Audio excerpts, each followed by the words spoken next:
వేదిక మీద ఉన్నటువంటి సభాధ్యక్షులు బచ్చరమైన శ్రీనివాసరావు గారికి, అదేవిధంగా మన ఆలోచన సాధన సమితి వ్యవస్థాపక అధ్యక్షులు నరసింహరావు యాదవ్ గారు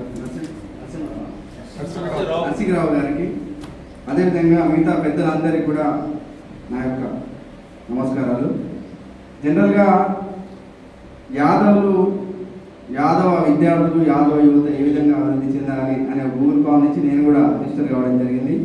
సో ఏదైనా ఏ కులం అభివృద్ధి చెందాలన్నా ఏం చేయాలి? సో ప్రస్తుతం ఒక యాదవ విజన్ ద్వారా నేను ఒక కులం మీద పనిచేసినప్పుడు ఆ కులంలో ఉన్నటువంటి లోటుపాట్లు ఏ విధంగా ఉన్నాయి, అదేవిధంగా ఒకవేళ యాదవ కులంలో ఉన్న లోటుపాట్లన్నీ కూడా బీసీ కులంలో కూడా ఉన్నాయని నేను అనుకుంటున్నా. ఇది యాదవ కులం గురించి చెప్పినా కూడా మీ అందరికీ కూడా అన్ని కులాలకు కూడా ఇది వర్తిస్తుందని నేనైతే మనస్ఫూర్తిగా అనుకుంటున్నా. సో జనరల్గా మన ఆలోచనే మన చైతన్యం. అంటే ఒక కులంలో ఉన్నటువంటి సమస్యలు, ఒక కులం అభివృద్ధి కావాలంటే ఏం చేయాలి, మన కులంలో ఉన్నటువంటి మేధావులు ఎవరు, మన కులంలో ఉన్నటువంటి రాజకీయ నాయకులు ఎవరు అని ఒక ఆలోచన చేయాలనే ఒక ఉద్దేశంతో మన ఆలోచన సాధన సమితి పెట్టడం అనేది ముందుగా మనమైతే అందరం కూడా గర్వించాలి. ఎందుకంటే ఒక ఆలోచనతోటి అన్ని కులాలను కలపాలనేది నిజంగా వాళ్ళ విజన్ అయితే మనకు క్లియర్గా కనిపిస్తుంది. ఎందుకంటే ఎంత మాట్లాడుకున్నా కులం అంటే ఎవరికైనా అభిమానం ఉంటుంది. సో కులంలో ఉన్నటువంటి సమస్యలు తెలవాలంటే ఆ కులంలోనే విలువాలని చెప్పేసి ఒక కులాలుగా చైతన్యం కండి బీసీలుగా పోరాటం చేద్దామని చెప్పేసి ఇవాళ మన ఆలోచన సాధన సమితి పోతున్నట్టయితే నేను ఆల్రెడీ ఒక 1.5 year నుంచి చూస్తున్నా, బట్ రాలేదు ఎప్పుడు. బట్ నాకు అవగాహన ఉంది, ఒకసారి కలిసి కూడా వెళ్ళడం జరిగింది. సరే, యాదవులు రాజకీయంగా అభివృద్ధి కావడం ఎలా? జనరల్గా ఏ సమాజమైనా అభివృద్ధి జరగాలంటే జనరల్గా మనం ప్రతిరోజు మాట్లాడుతుంటాం, ప్రతి కులం కూడా సామాజికంగా, ఆర్థికంగా, రాజకీయంగా అభివృద్ధి చెందాలి. ఏంటి మరి సామాజికంగా అభివృద్ధి చెందాలంటే ఏం చేయాలి అంటే ప్రతి కులం కూడా సామాజికంగా ఏ విధంగా అభివృద్ధి చెందింది అంటే వెలమలను తీసుకుంటే ఇవాళ వాళ్ళు వెలమ కమ్యూనిటీ అనేది రావులుగా మారి వాళ్ళ గౌరవం తెచ్చుకున్నారు, వాళ్ళ రాజ్యాలని వాళ్ళ చరిత్రను తెలుసుకున్నారు. వాళ్ళు కూడా పవర్ కోసం కొట్లాడి ఒక ఆకాంక్షతోటి తెలంగాణ అనే ఒక ఆకాంక్షతోటి చిన్న కమ్యూనిటీ, మన బీసీలో 62% ఉన్నాము, మనము 1 కోటి మంది ఉన్నామని చెప్పుకుంటున్నాము. కానీ ఒక ఆలోచనతోటి ఒక లక్ష్యంతో వాళ్ళ చిన్న కమ్యూనిటీ వెలమ సామాజిక వర్గం నుంచి వాళ్ళ రావులుగా చైతన్యమై వాళ్ళ తెలంగాణ రాష్ట్రానికి మొదటి ముఖ్యమంత్రిగా కావడం జరిగింది. దాంట్లో అందరం భాగస్వామ్యమై అదేవిధంగా కాపులుగా ఉన్నటువంటి కాపులంతా కలిసి రెడ్డిలుగా ఇవాళ చైతన్యం కావడం జరిగింది. వాళ్ళ చరిత్రను వాళ్ళు తెలుసుకొని వాళ్ళు మేము ఉన్నత వర్గీయులము, ఈ సమాజంలో మేమే గొప్పవాళ్ళని అని చెప్పి వాళ్ళు కూడా చైతన్యం కావడం జరిగింది. సో వాళ్ళని ఆదర్శంగా తీసుకొని ఇవాళ గొల్లలుగా ఉన్నటువంటి చాలామంది అందరూ కూడా యాదవులుగా చైతన్యమయ్యారు, ఈడిగలుగా ఉన్నటువంటి గౌడ్లు అంతా చైతన్యమయ్యారు. అదేవిధంగా ఇంకా కుమ్మరి నుంచి శాలివాహనం అని రావాల్సినటువంటి అవసరం ఉంది. అదేవిధంగా ఒడ్డెల నుంచి ఓబలని ఆదర్శంగా తీసుకొని వాళ్ళకు కూడా ఒక టైటిల్ అట్లా రావడం వల్ల ఇవాళ మనకు సామాజికంగా మనము కొంత అభివృద్ధి జరిగే అవకాశం ఉంది. అట్లనే ఇవాళ మాదిగలు కూడా మేము మహారాజులం అని చెప్పేసి వాళ్ళు కూడా కొంత సాంస్కృతిక కావడం మనం అయితే చూస్తున్నాం. అంటే ఏ కులం అభివృద్ధి జరగాలన్నా ఫస్ట్ వాళ్ళు కూడా సాంస్కృతిక కావాలని చెప్పేసి వాళ్ళు కూడా క్లియర్గా అయితే అబ్జర్వ్ చేసి వాళ్ళు కూడా మహారాజు అని నామకరణము లేకపోతే మాదిగా అని మేము గర్వంగా చెప్పుకుంటామని చెప్పేసి మన కృష్ణ మాదిగ ఆధ్వర్యంలో కూడా వాళ్ళు చేయడం జరిగింది. తర్వాత ఆర్థికంగా అభివృద్ధి చెందాలంటే ఏం చేయాలి? ఆర్థికంగా అభివృద్ధి చెందాలంటే గవర్నమెంట్లు ఇవాళ మనకు బీసీల సబ్సిడీ కింద కావచ్చు, లేకపోతే బీసీ లోన్ల కింద కానీ నిజంగా మనకు అవకాశాలు కల్పిస్తున్నాయంటే ఇవాళ బీసీ కార్పొరేషన్లు పెట్టి ఎలాంటి బడ్జెట్ లేకుండా ఖాళీగా చైర్మన్లో పెట్టేసి మీకు అవకాశాలు ఇచ్చినామని చెప్పేసి వాళ్ళు మాత్రం పబ్బం గడుపుకోవడం జరుగుతుంది. మరి నిజంగా బీసీలు కానీ, యాదవులు కానీ, లేకపోతే వడ్డర్లు కానీ, కుమ్మర్లు కానీ ఎవరైనా అభివృద్ధి చెందాలంటే ఇవాళ యాదవులు నిజంగానే పైసలు ఉన్నోళ్ళు లేరా అంటే ఇవాళ 1000 కోట్లు ఉన్నోళ్ళు కలిపినారనే నాకు 10 మంది కనబడతారు. ఒక 10 మంది అయితే కనిపిస్తారు. మరి వాళ్ళు ఈ యాదవ సమాజం కోసము యాదవులకి పైసల సహకారం కాదు, మేము ఏ విధంగా మా తండ్రులు ఏ విధంగా సంపాదించారు, మేము ఇలా 1000 కోట్లకు ఏ విధంగా అయినామని చెప్పేసి ఇవాళ ఒక మీటింగ్ పెట్టి మీరు కూడా అభివృద్ధి చెందండి, ఈ వ్యాపారాల్లో ఈ లాభం వస్తుంది, ఈ వ్యాపారంలో ఈ లాభం వస్తుంది అని చెప్పేసి ఇవాళ ప్రతి కులం కూడా ఆర్థికంగా అభివృద్ధి కావాలి, ఈ ఎన్ని బిజినెస్లు తెలంగాణ రాష్ట్రంలో ఉన్నాయి, మీ బిజినెస్లు మీరు చేయండి అని చెప్పినటువంటి ఏ కులమైనా ఉన్నదా అనేది ఒకసారి మనం ప్రశ్నించుకోవాలి. రెండో విషయం ఏంటంటే ఇప్పుడు ఏఐ వచ్చింది, చాట్ వచ్చింది, సమాజం అంతా చాలా స్పీడ్గా వెళ్ళే అవకాశం ఉంది. సో ఈ తరుణంలో ఇవాళ మనము పొద్దున్న లేస్తే ఎక్కడ చూసినా కూడా అందరం కూడా రెడ్డిలు దోసుకుపోతురు అని మాట్లాడుతున్నాం. మనం ఎంత మాట్లాడితే వాళ్ళు లాస్ట్ ఇయర్ 42 మంది ఎమ్మెల్యేలు అయితే ఇప్పుడు మనం తిట్టి 43 మంది చేసినాం. ప్రజెంట్ వాళ్ళు తెలంగాణ రాష్ట్రంలో 43 మంది ఎమ్మెల్యేలు. మనం ఎంత తిరిగితే వాళ్ళు ఆర్గనైజర్ కాబట్టి వాళ్ళు ఇంకా స్ట్రాంగ్ అవుతున్నారు. వీళ్ళు బీసీలు చైతన్యం అవుతున్నారు కాబట్టి మా పిల్లలకు అవకాశాలు లేవు అని ఏం చేసిరు, మా పిల్లలకు ఉద్యోగాలు రావట్లేదు, ఒకవేళ అడ్మినిస్ట్రేషన్లో మనం లేకపోతే మన పబ్బం గడవదని చెప్పేసి ఈడబ్ల్యూఎస్ రిజర్వేషన్లు తీసుకొచ్చిన విషయం మీ అందరికీ తెలుసు. ఈడబ్ల్యూఎస్ రిజర్వేషన్ల వల్ల ఇవాళ ఎస్సీ ఎస్టీల కంటే కూడా అతి తక్కువ మార్కులతోటి వాళ్ళకు ఉద్యోగాలు వస్తున్నాయి. సరే, ఉద్యోగాలు అందరికీ రావాలి, అందరికీ సమాన వాటా జరగాలని అనుకుందాం.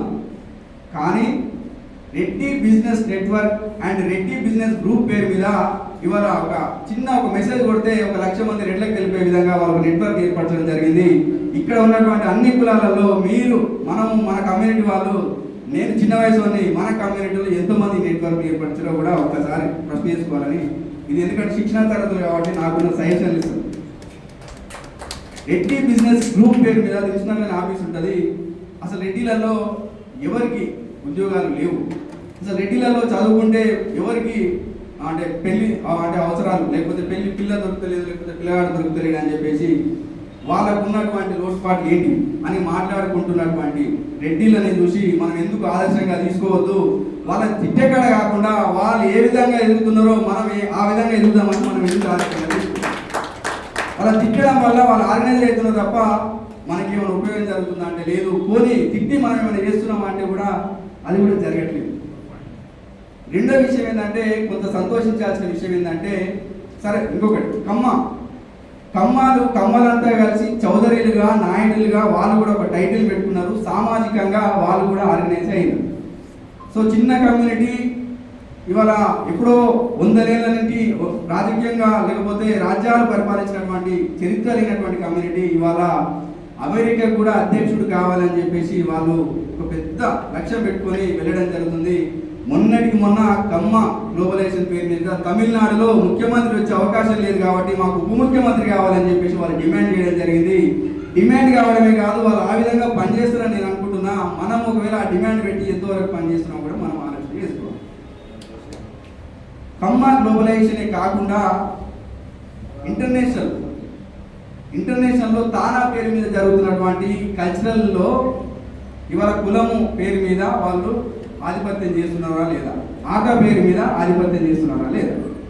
మరి ప్రపంచంలో ఉన్నటువంటి కమ్మలు కలుస్తుంటే ఇక్కడ ఉన్నటువంటి ఒక గొల్ల అయినా కానీ, ఇక్కడ ఉన్నటువంటి ఒక ఒడ్ర అయినా కానీ, ఇక్కడ ఉన్నటువంటి ఒక గౌండ్ అయినా కానీ, ఇక్కడ ఉన్నటువంటి ఏ ఒక్క కులస్తుడు కూడా ఇక్కడ కలవకపోకుండా ఇవాళ మనం వచ్చి ఇక్కడ మాట్లాడి తిట్టిపోతే ఇవాళ వాళ్ళకే న్యాయం జరుగుతుంది తప్ప మనకి ఏమైనా న్యాయం జరుగుతుంది. తర్వాత ఈ 2 సంవత్సరాలలో కాంగ్రెస్ ప్రభుత్వము మనకు కామారెడ్డి డిక్లరేషన్ పేరు మీద ఒక అవకాశం అయితే ఇచ్చింది, 42% రిజర్వేషన్లు అని చెప్పేసి. సో 42% రిజర్వేషన్లు అది ఇవ్వకుండా ఎన్నికలకు పోయి రిజల్ట్ వచ్చిన వెంటనే ఆంధ్రజ్యోతి పత్రిక బీసీలే 53% వచ్చింది, బీసీలే 56% మొత్తం గెలిచిరని చెప్పేసి ఆంధ్రజ్యోతిలో రాస్తే నాకు చాలా నవ్వొచ్చింది. వేరే పేపర్ రాస్తే నేను నిజంగానే ఫీల్ అవుతాను. ఎందుకంటే ఈ బీసీల ఆలోచన ఏదైతే చేస్తున్నారో మాకు 42% రిజర్వేషన్లు ఆల్రెడీ వచ్చినాయి కదా, మనం ఏమడుగుతామని చెప్పేసి 42% పని చేసినాం. మనము ఇప్పటికి మనం సర్పంచ్లలో 60% గెలిచినామని చెప్పుకుంటున్నాము. మున్సిపాలిటీలలో ఇక 70 కూడా చెప్తారు. నిన్న చెప్పినట్టు ఇంకా పేరు చెప్పాను. కానీ ఒక నాయకుడు మాట్లాడుతూ 70% గెలిచినాం మేము మున్సిపాలిటీలో, రేపు మొత్తం సీఎం సీట్ కూడా గుంజుకుంటున్నామంటే నిజంగా కూడా ఒకసారి ప్రశ్న వేసుకుందాము. ఇవాళ ఒక గ్రామ సర్పంచ్గా గెలిచినటువంటి ఏ ఒక్క కులస్తుడైనా ఇవాళ గ్రామం అభివృద్ధి జరగాలంటే, గ్రామంలో ఉన్నటువంటి ప్రజలకి అన్ని సంక్షేమ పథకాలు అందాలంటే మండల ఆఫీస్లో ఉన్నటువంటి ఎంఆర్ఓసి అడ్మినిస్ట్రేషను ఎంపీడీఓ కానీ లేకపోతే వాళ్ళకి ఏమన్నా భూమి సమస్యలు వస్తే ఒక పోలీస్ స్టేషన్లో వీళ్ళ ప్రాతినిధ్యం ఉందా, వీళ్ళు చెప్తే వినే పరిస్థితిలో సిఐ ఎస్ఐ ఉన్నారా, ఎంఆర్ఓ ఎంపీడీఓలు ఉన్నారా ఒకసారి ప్రశ్న వేసుకున్నాం. ఒకవేళ వీళ్ళు గెలిచినా వీళ్ళ చేతిలో పవర్ లేనప్పుడు ఆ పవర్ అనేది ఎవరికి ఉపయోగపడుతుంది? లేదంటే వేరే కులస్తులు లేకపోతే అగ్రవర్ణాలు వీళ్ళకి అవకాశం వచ్చింది కాబట్టి లేకపోతే మాకు ఓట్లు వేయలేరు కాబట్టి వీళ్ళని పెట్టుకొని మా కాంట్రాక్ట్లు నడిపించుకోవాలని గెలిపించిరు, వాళ్ళ స్వార్థం కోసం అని ఎందుకు ఆలోచన చేయొద్దు? ఒకవేళ నిజంగానే 56% గెలిస్తే బీసీలకు ఏమైనా ఉపయోగం జరగబోతుందా? ఒకవేళ జరగకపోతే బీసీలుగా మనము వాళ్ళని ఏ విధంగా తయారు చేసుకోవాలి? ఇది ఒక ప్రశ్న కూడా మనం వేసుకోవాలి. నాకు 5 నిమిషాలు ఇచ్చిన టైం, ఒక 2 నిమిషాలు. తర్వాత మెల్లగా వీళ్ళని ఆదర్శంగా తీసుకొని కాకపోతే రెడ్డి బిజినెస్ నెట్వర్క్ని కాపీ కొట్టి గౌడ సోదరులు ఏం చేశారంటే గౌడ్స్ బిజినెస్ నెట్వర్క్ అని తీసుకొచ్చారు. అయినా కూడా సంతోషపడాలి, కనీసం ఆ ప్రయత్నం చేస్తారు. గౌడ్లలో ఉన్నటువంటి బిజినెస్లని ఎవరెవరు ఉన్నారో మన పిల్లలకు అవకాశం ఇవ్వాలని ఎవరైతే ప్రయత్నం చేస్తారో అది కొంతవరకు ఒక 1000 మందికి అవకాశాలు వచ్చినా 2000 మందికి అవకాశాలు వచ్చినా ఆ 2000 మంది నిలబడితే ఇవాళ వాళ్ళు 10 మందిని వెక్కించినా కూడా 20,000 మందికి వాళ్ళు భవిష్యత్తులో అవకాశాలు ఇస్తారని మనం కోరుకున్నాం. వాళ్ళని కాపీ కొట్టి పీబీఎన్ నెట్వర్క్ అని పద్మశాలి బిజినెస్ నెట్వర్క్ వచ్చింది. అదేవిధంగా పటేల్ ఎంటర్ప్రినర్ నెట్వర్క్ అని చెప్పేసి మున్నూరు కాపులు కూడా తీసుకురావడం జరిగింది. అట్లనే ఇవాళ ఏదైతే ఎంపీసీలో ఉన్నటువంటి జాతులు కూడా ప్రతి కులం కూడా చైతన్యం కావాలి. మన కులంలో కూడా ఈరోజు టెక్నాలజీ వచ్చింది, ఈరోజు అందరం చదువుకుంటున్నాం. చదువుకున్న వాళ్ళు ఎంతవరకు కులం కోసం ఆలోచన చేస్తున్నారు? ఇవాళ చిన్న కులాలే కులానికి దూరంగా బతుకుతున్నాయి. అవి చైతన్యం కావాల్సినటువంటి కులాలే ఇవాళ కులం పేరు చెప్పుకుంటే మాకు ఎక్కడ అంటే మళ్ళీ ఏమవుతుందో అని చెప్పేసి కొంత భయం ఉండి కూడా వాళ్ళు కులంకి అంటే కుల మీటింగ్లో కావచ్చు లేకపోతే కులం అభివృద్ధి కోసం వాళ్ళైతే పని చేయడం లేదు. వాళ్ళు కూడా పని చేయాల్సినటువంటి అవసరం ఉంది. అదేవిధంగా అన్న మాట్లాడినట్టు బీసీలు గౌడ్లు కావచ్చు, యాదవులు కావచ్చు, లేకపోతే ఇంకోరు వేసుకపోయారు సీట్లు వేసుకపోయారు అనుకుంటే నిజంగానే గౌడ్లకు రావాల్సినటువంటి వాటా అసెంబ్లీలో ఉందా? ఎంతమంది గౌడ్స్ ఉన్నారు? ఇవాళ జనాభా 15 నుంచి ఎవరు గవర్నమెంట్ చేసిన లెక్కల ప్రకారంగా చూసుకున్నా 15 నుంచి 16 లక్షలు ఉన్నటువంటి గౌడ్లు ఒక 10 మంది ఎమ్మెల్యేలు కావాలి కదా. మరి 10 మంది ఎమ్మెల్యేలు చట్టసభల్లో ఉన్నారా? వాళ్ళ వాటా వాళ్ళకి రానప్పుడు మిగతా వాటా ఎట్లా వస్తుంది అనేది ఒకసారి మనం ప్రశ్నిస్తున్నాం. అదేవిధంగా యాదవులు వాళ్ళ బీసీలలో అత్యధిక శాతం ముద్రాల తర్వాత అని చెప్పేసి ప్రభుత్వమే 2 ప్రభుత్వాలు కూడా చెప్పింది. మరి నిజంగానే యాదవులకు రావాల్సినటువంటి సీట్లు యాదవులకు వస్తున్నాయా?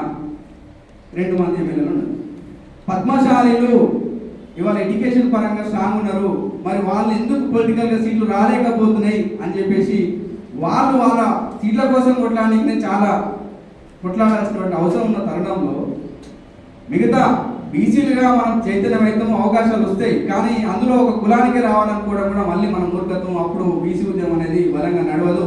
ఎవరైతే బీసీల వయసు బలంగా పోతున్నప్పుడు అందరం కూడా మనం బీసీలుగా వాళ్ళకు సపోర్ట్ చేయాల్సినటువంటి అవసరం ఉంది, చేయాల్సిందే. దాంట్లో కూడా కులాలు చూసుకుంటే ఇవాళ ఎస్సీ ఎస్టీ బీసీలు అని చెప్పేసి 50 ఏళ్ళ నుంచి మాట్లాడుతున్నాం మనం. ఏ ఒక్క రోజు కూడా ఇవాళ సీఎం అయినటువంటి పరిస్థితి లేదు.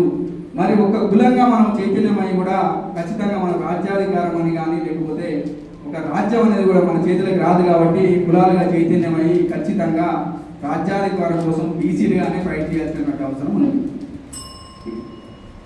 Thank you.